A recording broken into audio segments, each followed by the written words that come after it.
D ಗ್ಯಾಂಗ್ನಿಂದ Renukaswamy ಹತ್ಯೆ ಪ್ರಕರಣಕ್ಕೆ ಸಂಬಂಧಪಟ್ಟಂತೆ ಇಲ್ಲಿ ಹಣದ ವ್ಯವಹಾರಗಳು ಕೂಡ ಆಗಿತ್ತು ಅನ್ನೋದು ಈಗಾಗಲೇ ಎಲ್ಲರಿಗೂ ಗೊತ್ತಿದೆ.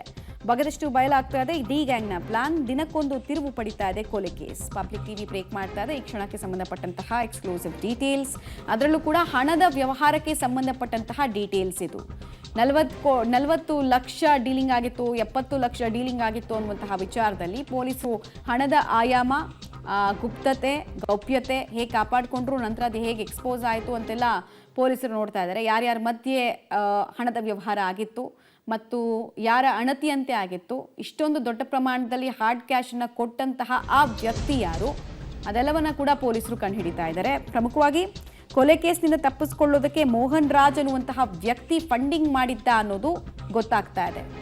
ಕೊಲೆ ಕೇಸ್ನ ಬಳಿಕ ತಪ್ಪಿಸ್ಕೊಳ್ಳೋದಕ್ಕೆ ಮೋಹನ್ ರಾಜ್ ಅನ್ನೋ ವ್ಯಕ್ತಿ ಹಣವನ್ನು ಕೊಟ್ಟಿದ್ದ. ಬಂಧನದಿಂದ ತಪ್ಪಿಸ್ಕೊಳ್ಳೋಕೆ 40 ಲಕ್ಷವನ್ನ ಮೋಹನ್ ಕೊಟ್ಟಿದ್ದ. ಈ ಹಿನ್ನೆಲೆಯಲ್ಲಿ ಮೋಹನ್ ರಾಜ್ಗೆ ಪೊಲೀಸರು ನೋಟಿಸ್ ಕೊಟ್ಟಿದ್ದಾರೆ. ನೋಟಿಸ್ ಕೊಟ್ಟರೂ ಕೂಡ ಯಾವುದೇ ಪ್ರತಿಕ್ರಿಯೆಯನ್ನ ಮೋಹನ್ ರಾಜ್ ಇಲ್ಲಿ ತನಕ ಕೊಟ್ಟಿಲ್ಲ. ಮೊಬೈಲ್ ಸ್ವಿಚ್ ಆಫ್ ಮಾಡಿಕೊಂಡು ಅಜ್ಞಾತ ವಾಸಕ್ಕೆ ಈ ಮೋಹನ್ ರಾಜ್ ಅನ್ನುವಂತಹ ವ್ಯಕ್ತಿ ಮುಂದಾಗಿದ್ದಾನೆ. ಸದ್ಯಕ್ಕೆ ಮೋಹನ್ ಅಬ್ಸ್ಕಾಂಡ್ ಆಗಿರೋದು ಪೊಲೀಸರ ಗಮನಕ್ಕೂ ಬಂದಿದೆ. ಹೀಗಾಗಿ ಆತನನ್ನ ಹುಡುಕೋ ಪ್ರಕ್ರಿಯೆಗೂ ಕೂಡ ಚಾಲನೆ ಸಿಕ್ಕಿದೆ.